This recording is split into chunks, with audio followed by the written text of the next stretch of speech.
Suman TV వీక్షిస్తున్నటువంటి ప్రేక్షకులందరికీ నా యొక్క హృదయపూర్వక నమస్సుమాంజలు.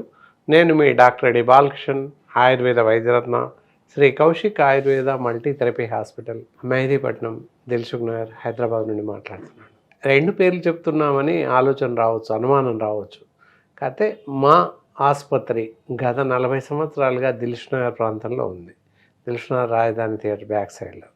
అలాగే ఈ మధ్య కాలంలో గుడిమల్కాపూర్ సాయిబాబా టెంపుల్ ఎదురు రోడ్లో ఇంకొక బ్రాంచ్ని స్థాపించున్నాం. గుడిమల్కాపూర్లో సాయంత్రం 6 గంటల నుండి రాత్రి 8 గంటల వరకు మా యొక్క సేవలను అందించడానికి రెడీగా ఉంటాం. అలాగే దిల్సుఖ్నగర్లో వచ్చినట్లయితే ఉదయం 10 గంటల నుంచి 2 గంటల వరకు మా సేవల్ని అందించడానికి ఎల్లవేళలా సిద్ధంగా ఉంటాం.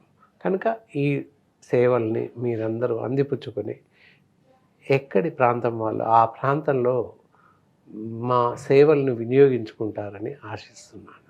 అలాగే ఇక్కడ ఒక మీకు చిన్న మొక్క చూపిస్తున్న చిన్న ప్లాంట్. దాదాపు అందరు చూస్తూనే ఉంటారు.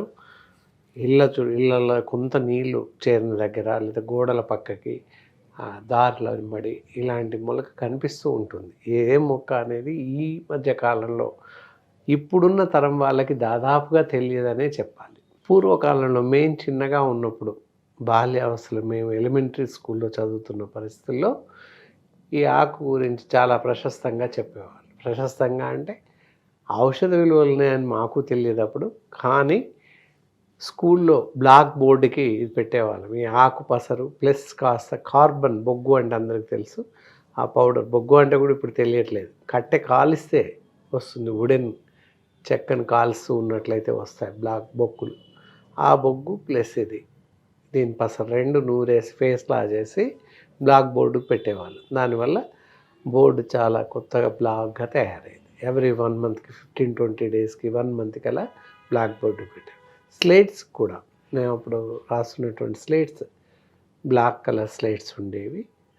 వాటికి కూడా ఈ ఆకు పసరు కాస్త బొగ్గు నలిపి పెట్టినట్లయితే నల్లగా మారేవి.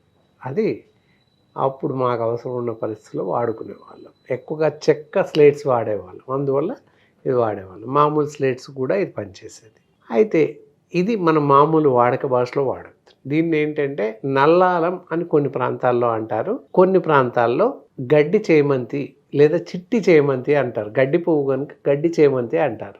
చిట్టి చేమంతి అంటే దీనికన్నా కాస్త పెద్దగా ఉంటుంది. చేమంతి పువ్వులని పోలి ఉంటాయి వీటి యొక్క పువ్వులు, చూస్తున్నారు కదా. అలా ఆకేమో పొడవుగా ఉంటుంది, నక్షత్రంలాగా అన్ని కాట్లు ఉంటాయి చూడండి. ఈ విధంగా పొడవుగా ఉంటుంది, అన్నీ ఇలా వంకలుగా ఉంటుంది. ఆకు చూస్తే కాస్త గరుకుగా ఉంటుంది, పైన స్మూత్గా ఉండదు. ముందు పైన భాగం చూస్తే కొంచెం గరుకుగా అనిపిస్తుంటుంది. దాదాపుగా ఈ ఆకును ఇంకా దేనికి వాడతాము? ఒంటిపైన గాయాలు అవుతుంటాయి, ఏదైనా చిన్నగా పడిపోతాము, గాయాలు అవుతాయి, రక్తం కారుతుంటుంది. మామూలుగా ఎంతటి గాయమైనా దీన్ని పసరు తీసి పెట్టేసినట్లయితే వితిన్ 1 or 2 డేస్లో తగ్గిపోతుంది. పడిపోయి రోడ్డు వెంబడి పడిపోయి దెబ్బలు తగలడం, చిన్నప్పుడు ఆటలలో దెబ్బలు తగలడం, రక్తం కారుతూ ఉంటుంది ధారాపాతంగా. అలాంటప్పుడు ఇది ముద్దలాగా చేసేసి అక్కడ పెట్టేస్తే రక్తం ఆగిపోతుంది, పుండు మానిపోతుంది. ఇప్పుడున్న సాంకేతిక యుగంలో టించర్, అయోడిన్ అంటే అందరికీ తెలుసు. ఆ అయోడిన్ కన్నా చాలా పవర్ఫుల్గా స్పిరిట్ ఉంటుంది క్లీన్ చేయడానికి, దానికన్నా పవర్ఫుల్గా పనిచేస్తుంది. చిన్న గాయాలన్నింటికీ చాలా బాగా పనిచేస్తుంది. కాబట్టి నిరభ్యంతరంగా ఇప్పుడు కూడా పిల్లలు పడినట్లయితే ఏదన్నట్లయితే నీటితో కడిగేసి ఇది నలిపి పసరు తీసి ఇలాగే ముద్దలాగా పెట్టేసి తగ్గిపోతుంది, లేదా పసరు పిండండి తగ్గిపోతుంది. ఇలా ఈ విధంగా చాలా సౌలభ్యంగా చాలా బాగా పనిచేస్తుంది.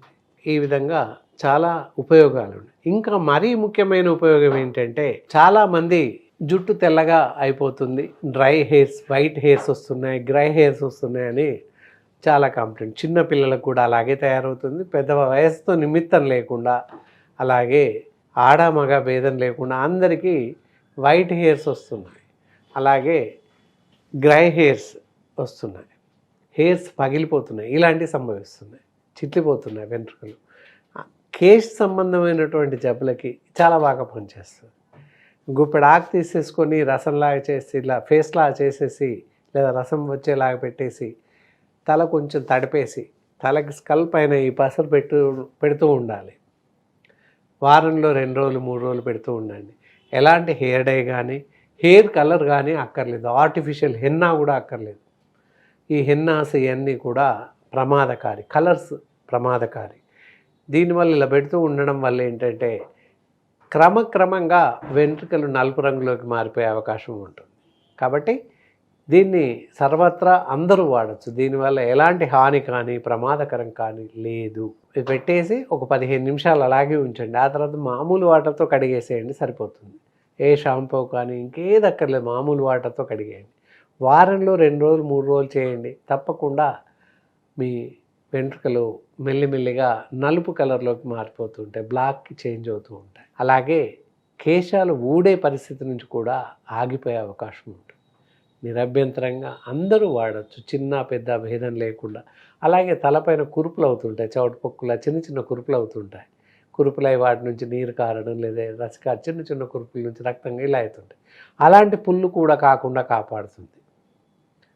ఎవరైనా ఏ వయసు వారైనా నిరభ్యంతరంగా వాడచ్చు. వైట్ హెయిర్ బాధ నుండి పూర్తిగా బయటపడే అవకాశం ఉంది. సింపుల్, దీనివల్ల ఎలాంటి ఖర్చు లేదు, ఎలాంటి ప్రమాదం లేదు. కాబట్టి నిరభ్యంతరంగా నిర్భయంగా అందరూ వాడచ్చు, చిన్నపిల్లల నుంచి వయోవృద్ధుల వరకు.